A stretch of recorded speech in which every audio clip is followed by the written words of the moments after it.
Kalwakurthy assembly segment గులాబీ పార్టీలో వర్గపోరు తారాస్థాయికి చేరింది. ఇప్పుడు నేతల ఆధిపత్య పోరుతో పార్టీ పరిస్థితి మూడు ముక్కలాటగా తయారవడంతో క్యాడర్లో తీవ్ర గందరగోళం నెలకొంది.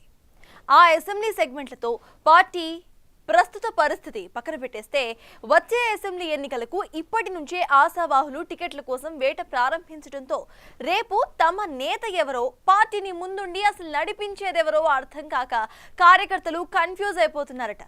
ఇంతకీ కల్వకుర్తి బీఆర్ఎస్ లో ఆ పరిస్థితికి అసలు కారణం ఏంటి?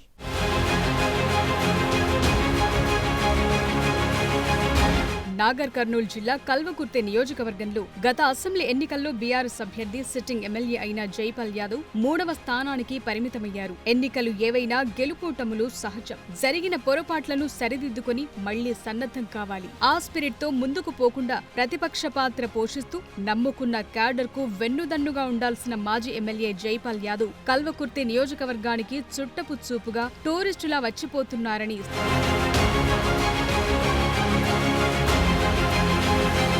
జైపాల్ యాదవ్ గెస్ట్ అపియరెన్స్ తో పరిస్థితిని తమకు అనుకూలంగా మార్చుకుని ఇదే మంచి ఛాన్స్, ఇంతకంటే మంచి అవకాశం రాదన్నట్లు రానున్న అసెంబ్లీ ఎన్నికలకు ఇప్పటి నుంచే బీఆర్ఎస్ టికెట్ కోసం వేట ప్రారంభించారు ఇతర ఆశావహులు. గత ప్రభుత్వంలోని మిషన్ భగీరథ వైస్ చైర్మన్ గా పనిచేసిన తలకొండపల్లి జెడ్పీటీసీ ఉప్పల వెంకటేష్, కల్వకుర్తి మాజీ మున్సిపల్ చైర్మన్ ఎడ్మ సత్యంలు వచ్చే ఎన్నికల్లో టికెట్ తమది అని గులాబీ పార్టీ పెద్దలు హామీ ఇచ్చారంటూ ప్రచారం చేసుకుంటున్నారు. మరోపక్క ఇటీవల బీఆర్ఎస్ రజతోత్సవ సభకు సన్నాహక కార్యక్రమాలతో పాటు వాల్ రైటింగ్ సైతం వేర్వేరుగా రాయించి వారి పర్సనల్ ప్రచారం చేసుకున్నారు. ఈ క్రమంలో నియోజకవర్గంలో గులాబీ దళం 3 వర్గాలుగా చీలిపోయింది.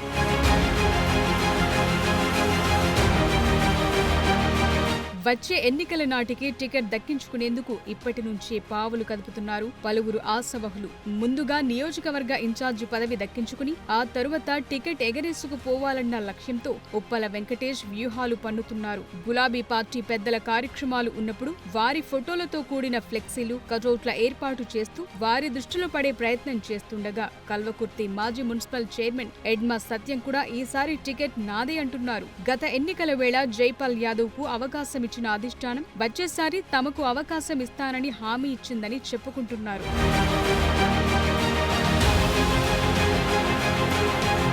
2009లో టీడీపీ నుంచి కల్వకుర్తి ఎమ్మెల్యేగా గెలిచిన జైపాల్ 2018లో గులాబీ పార్టీ టికెట్ తో విజయం సాధించారు. ఉద్యమ కాలం నుంచి పార్టీ వెన్నంటూ ఉండడంతో పాటు 2 సార్లు ఎమ్మెల్యేగా పనిచేసి విజయవంతంగా మున్సిపల్ చైర్మన్ గా పనిచేశానని ఎడ్మ కిష్టారెడ్డి చెప్పుకుంటున్నారు. ఇదిలా ఉంటే చైతన్యవంతమైన కల్వకుర్తి నియోజకవర్గం ఓటర్లది ఎప్పుడూ విలక్షణమైన తీర్పే ఉంటుందని, 1989 తర్వాత వరుసగా 2 సార్లు ఎవరినీ గెలిపించలేదని విశ్లేషకులు గుర్తు చేస్తున్నారు.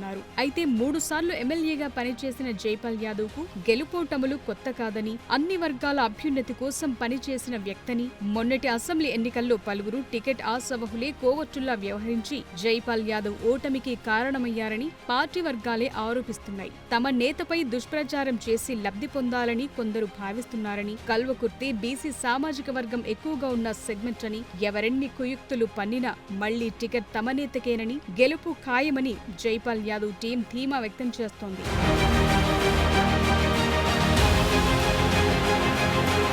మొత్తం మీద ఎప్పుడు ఆసక్తికరంగా ఉండే కల్వకుర్తి రాజకీయాల్లో వచ్చే ఎన్నికల నాటికి పరిణామాలు ఎలా మారతాయో, గులాబీ టికెట్ ఎవరిని వరిస్తుందో చూడాలి.